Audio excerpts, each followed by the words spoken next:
Andrew Thomas. We're going to go from left to right, boys and girls. Left to right. And Andrew Thomas, the New York Giants starter at left tackle, 6'5", 315 pounds, 22 years old. Justin, it wasn't even an up and down season. It was a down and then an up season. It was a down and then an up. Steelers week 1 dominated. He dominated. He dominated Bud Dupree Steelers week 1, Justin. I mean, it was awesome to watch. And then the Bears game, he gave up a sack. But you thought it was like, even though he gave up a sack, it wasn't a bad game. If you got rid of that one play, you would say like, oh, this wasn't horrible. Then the 49ers game wasn't great. Well, it didn't give up a sack, but it wasn't great. And then Rams, the whole offensive line as a whole, the first half was horrendous, and then the second half of that game was better. And then Cowboys week 5, you have the strip sack that gets returned for a touchdown on the play action pass.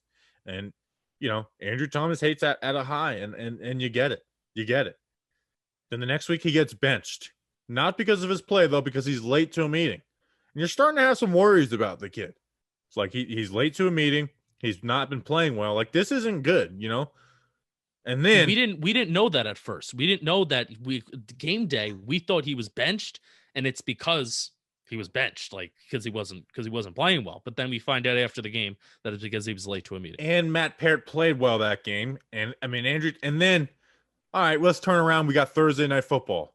Coming off the Giants' first win Thursday Night Football. His worst game of the season. Gives up 2 sacks. Should have given up 3. Brutally bad. There's articles start getting written. Paul Alexander's talking about how, Mark Colombo's ruined this kid. It is at an all-time low. It got progressively worse up until that point. But it's Thursday Night Football. They have a 10-day break, Justin. They have a 10-day break. Apparently, we talked, like, Jordan Renan said, Joe Judge wasn't teaching. Like, he didn't become the O-line coach. But to the other people who say that he wasn't doing anything, they were literally fighting about technique. Okay? They were fighting about technique. So they obviously were something he was doing. And we saw a difference in the way Andrew Thomas played left tackle. We saw a difference. We saw, those games he was getting beat inside. He played well week 1 because they weren't attacking inside. They found that weakness. They went after it. He started protecting his inside with his right post foot. He started protecting his inside and trusting his athleticism around the edge. Don't believe me because I said it. That's what Andrew Thomas said in a press conference. Trusting my athleticism around the edge. And it got so much freaking better from there. He shut down JPP on Monday Night Football. Next week, Chase Young. Oh my gosh, we lost out on Chase Young. Guess who dominated Chase Young? Andrew freaking Thomas. And now we're going up against the Eagles, the team that embarrassed me. Shut them down. Carl Lawson, the Bengals, shut them down. The Seahawks, did Andrew Thomas even play because we didn't hear his name in that game. The Cardinals, they were struggles, but they were mostly in the fourth quarter. So you have a bad game. Myles Garrett dominated. Oh, he had COVID. He had COVID a month and a half before. Okay. And then Myles Garrett got 2 sacks the next week against Mekhi Becton. Okay. The Baltimore Ravens defense dominated them. The Cowboys, the team that got the strip sack that embarrassed him with Joe Buck and Troy Aikman calling the game, dominates them. I am so proud of his rookie season.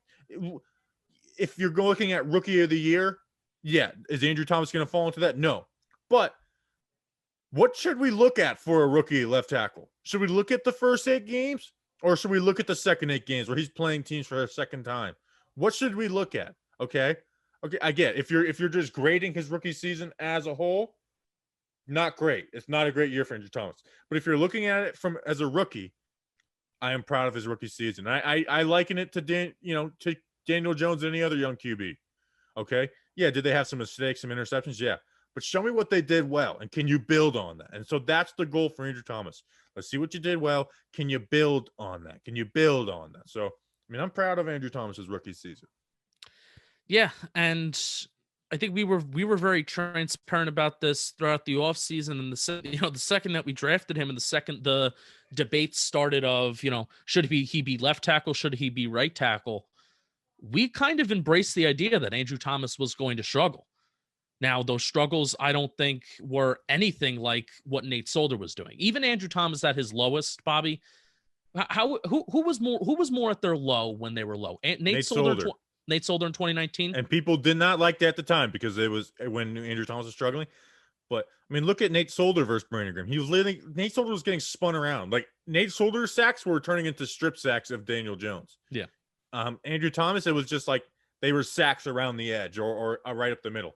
Nate Solder looked totally silly. So I had this take even after that Eagles game because people got mad at me. It was like, as bad as Andrew Thomas is playing, he's still playing than what Nate Solder did in 2019. Right. And that's not like that's not the bar we want to put for our players. No. But in comparison, and at least the outrage, right?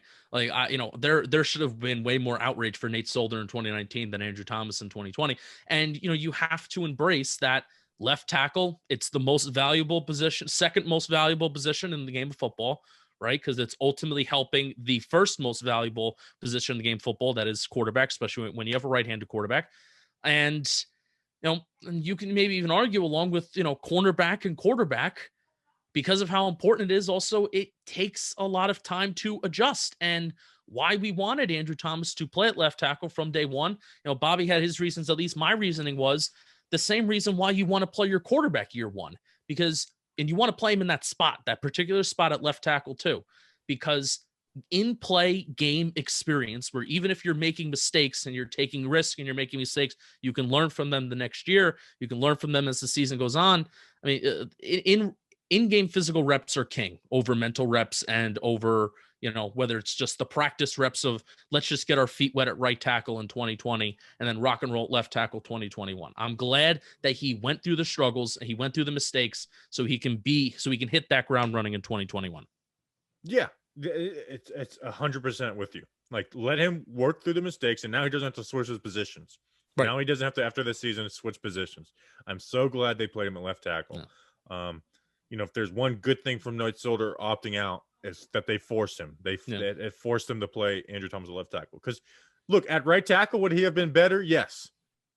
Because it would have been a Daniel Jones in front of him. And we'll talk about with Cam Fleming. That it's like, Cam Fleming's, when you look at just his numbers, aren't horrible because it was play side. And that was the reason why, we wanted Nate Solder to play right tackle. It's like, it's not going to make him good. It just means that the car wreck is going to happen in front of Daniel Jones instead of blindsiding him. So he should have always played left tackle from day one, and I'm glad he did. Now, because there was the big four tackles. Now, Tristan Wirfs played right tackle. I didn't watch every game of his. I did watch every game of Mekhi Becton and Jedrick Wills. Every single snap of those guys I watched. And most of them and the important ones, the good ones and the bad ones, I watched twice, 2-3 times of each one of those guys. Andrew Thomas over Jedrick Wills, easy to me. Easy. He is superior as a run blocker, like much superior than Jedrick Wills as a run blocker. And that's something we didn't talk about with Thomas. Even through the struggles, he was always good as a run blocker. Mm-hmm. Like, he moves guys and he mauls on them. Yeah. Like, he just does. He can work on his technique, but he moves guys in the run game that Jedrick Wills didn't do all year. There was clear data, and I'm sorry, I know you're comparing the tackles, but there was clear data that I was finding when Saquon was the running back that this was especially week one where nothing was working besides Daniel Jones throwing the ball downfield. But we were just running to the right side over and over and over again.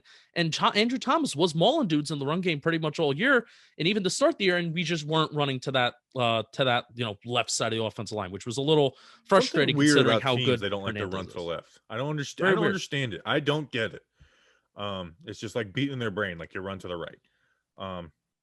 But he just moves guys. It's beautiful. He paves ways in the run game. And in the second half of the season, he was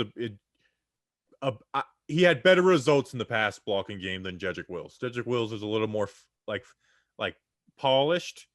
But Andrew Thomas, I thought, did a better job. Second half of the season, passing wise, Andrew Thomas did play better than Mekhi Becton. And they played some same guys. Andrew Thomas played better as a pass blocker than Mekhi Becton. And then the run game, I put Becton slightly ahead of him, although Thomas is more consistent. Becton's going to, there was one game where it's like Becton added 80 rushing yards because he's so good. So second half of the season, Thomas, if you're just looking at who had the better second half, Thomas had better than Becton. Now, Wirfs, like I said, I watched one playoff game where I dove into it, and he played right tackle. So going forward, and Becton had injury issues. So I think there's a good argument to be had that out of those three, the guys who played left tackle, you take Thomas because he's better than Jedrick Wills. He is. Becton, if you could tell me Becton is going to be fully healthy, I would pick Mekhi Becton. But you can't tell us that he's going to be perfectly healthy. Right. He got injured 3 different times this year. So, and it's not like he's a freaking mountain that, probably make him a little more prone to some of those things. Yep, so, that was his size was now I didn't say this because of injury when we were kind of talking about tackles, but his size did scare me coming into the pros about how I was talking about how he can move, but it's actually translating to if he can stay healthy. So all the tackles I feel like had a good year, and I think all the teams really liked what they saw. But Thomas was the one that definitely saw the most growth out of all of them. Becton kind of hit the ground running.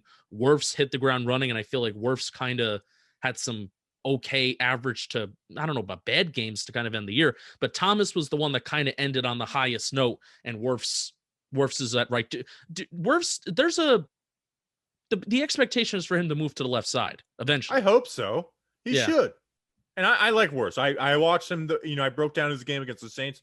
It was beautiful. Like if he plays like that every week, then he's the best out of the 4. Yeah. But also he should play left tackle. And with Tom Brady's QB, it's a little different. But I don't want to downplay Wirfs because, he's from what everyone says, he's freaking like a stud. So yeah, I don't want to hate on him just because he simply played right tackle. So and here's something, and we got to move on because we don't want to spend 45 minutes on Andrew Thomas.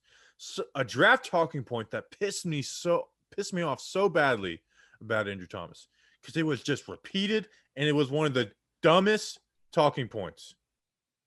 What is it? Just say it out loud.